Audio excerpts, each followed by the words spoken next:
Star Wars is the story of an orphaned farm boy that is radicalized after a military strike kills his family. He is indoctrinated into an ancient religion and joins a band of insurgents on a terrorist attack that kills 300,000 people. There's a popular meme that is out there that takes this stance, and I have to admit, when I saw it initially, I was like, wow, yeah, the rebels are terrorists. And that's a popular thing that has been swirling around in the internet, and after watching Rogue One, it really was in the forefront of my mind. Was that a story about terrorists? After doing some research, I came to the conclusion that no, it's not. There's two really good articles that I can reference here.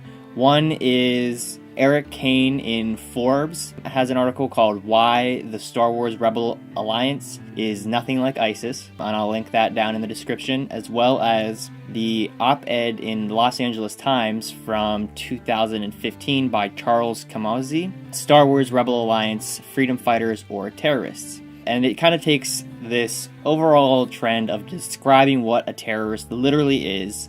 In the LA Times article, it says, let's examine what is meant by saying something is an act of terrorism. All terrorists kill innocent people, but not all who kill innocent people are terrorists.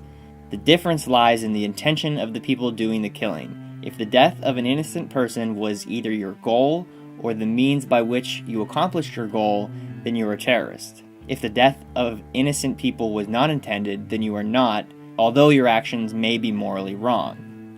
This basically explains the entire Rebel Alliance not being a terrorist organization. They never once attack people that are innocent as hostages or as collateral to get the Empire to act. They attacked the Empire directly. And it's interesting because you see in Rogue One and in A New Hope and over again, the rebels take pinpointed actions. They choose their battles really wisely, and they say this is the moment where our entire force needs to go and fight. And basically they're a huge series of all or nothing battles. Like in Rogue One, that's all I could think of near the end, which this is not a huge spoiler, but it's a little bit of one. Like, when there's this big battle at the end, they really go all in, and if they would have failed that battle, they would have been destroyed.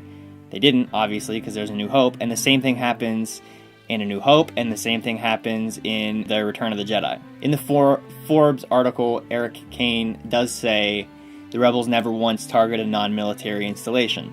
That's absolutely true. Point out to me where the rebels attack a non-military installation, and maybe I'll consider that they might be terrorists.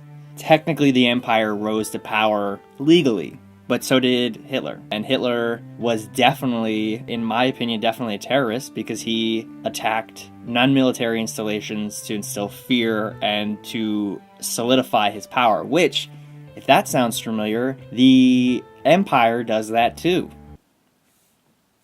On multiple occasions, they attack non-military installations and kill people just for the fact that they want to instill terror and prove their power.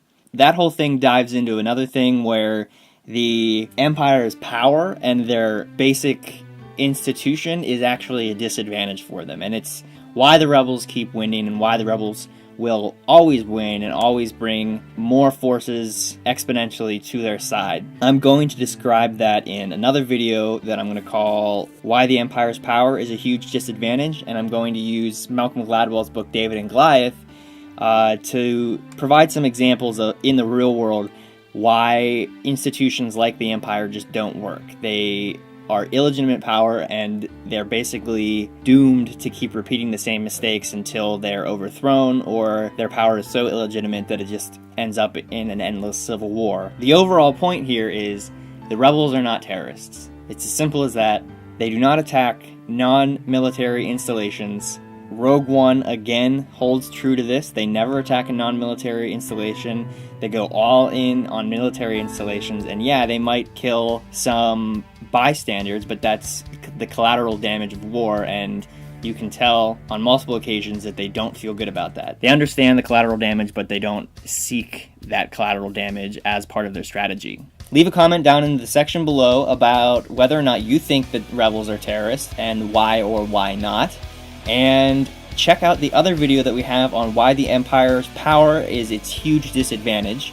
If you like these videos, please subscribe, and we'll be making more like this. Let us know which videos you're really enjoying the most, so we can really put our effort towards those things. We only have so much time per person. There's only 2 of us doing these right now. I hope you enjoyed this video. Until next time, this was Craig with Sideline Pictures.